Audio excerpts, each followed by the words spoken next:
Hi అండి, అందరికీ నమస్తే. మీరు ఎప్పుడైనా సరే మత్స్యకారులు వేరే దేశ జలాల్లోకి వెళ్ళి అక్కడ కొన్ని నెలల పాటు అక్కడ జైల్లో మగ్గిపోయిన సంఘటనల గురించి మీరు ఎప్పుడైనా విన్నారా? ఇది కథ కాదు. శ్రీకాకుళం జిల్లాలో మత్స్యకారులు పొరపాటున పాకిస్తాన్ జలాల్లోకి వెళ్ళి కొన్ని నెలల పాటు అక్కడ జైల్లో మగ్గిపోయిన సంఘటన. వాళ్ళు అనుభవించిన బాధ ఏంటో తెలుసా? ఈ సంఘటనల ఆధారంగా తెరకెక్కించిన సినిమానే తండేల్. అసలు నిజమేంటో తెలుసుకుందాం మనం. 2018లో శ్రీకాకుళం జిల్లాలో కొంతమంది మత్స్యకారులు గుజరాత్ సముద్ర తీరానికి చేపల వేటకైతే వెళ్ళారు వీళ్ళు. అయితే ఆ సముద్రంలో విపరీతమైన గాలి వల్ల వీళ్ళు ప్రయాణించే పడవ ఏదైతే ఉందో అది పాకిస్తాన్ జలాల్లోకి ప్రవేశించడంతో అక్కడ కోస్ట్ గార్డులు వీళ్ళని చుట్టుముట్టి వీళ్ళనైతే అరెస్ట్ చేశారు.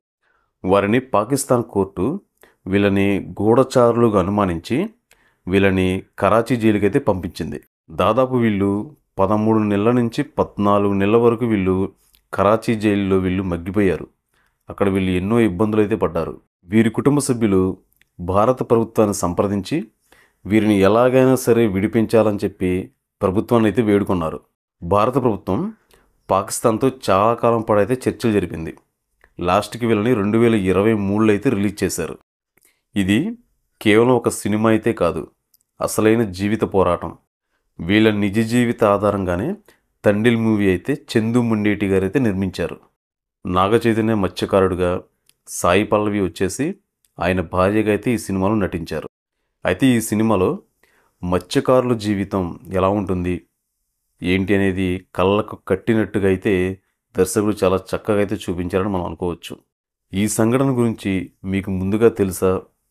ఈ సినిమా కనుక మీరు చూస్తే అసలు మీకు ఎలా అనిపించింది కింద కామెంట్ రూపంలో అయితే తెలియచేయండి. ఇలాంటి మరిన్ని ఇంట్రెస్టింగ్ న్యూస్ కోసం మన పిఎస్ఎస్ తెలుగు న్యూస్ ఛానల్ అయితే సబ్స్క్రైబ్ చేసుకోండి. ఎందుకంటే ఈ చిత్రంలో ఎవరైతే ఈ శ్రీకాకుళం జిల్లాకు సంబంధించిన మత్స్యకారులు ఉన్నారో వాళ్ళు పొరపాటున పాకిస్తాన్ జలాల్లోకి వెళ్ళిపోయి అక్కడ పోలీసులకు పట్టుబడి వీళ్ళు అనుభవించిన బాధ ఏంటి అనేది ఈ చిత్రంలో బాగా అయితే చూపించారు. అంటే ఇలాంటి సంఘటనలు తెలియకుండా మరెన్నో జరుగుతూనే ఉన్నాయి. కొన్ని బయటకు వస్తున్నాయి, కొన్ని అయితే బయటకు రావట్లేదు. Thank you.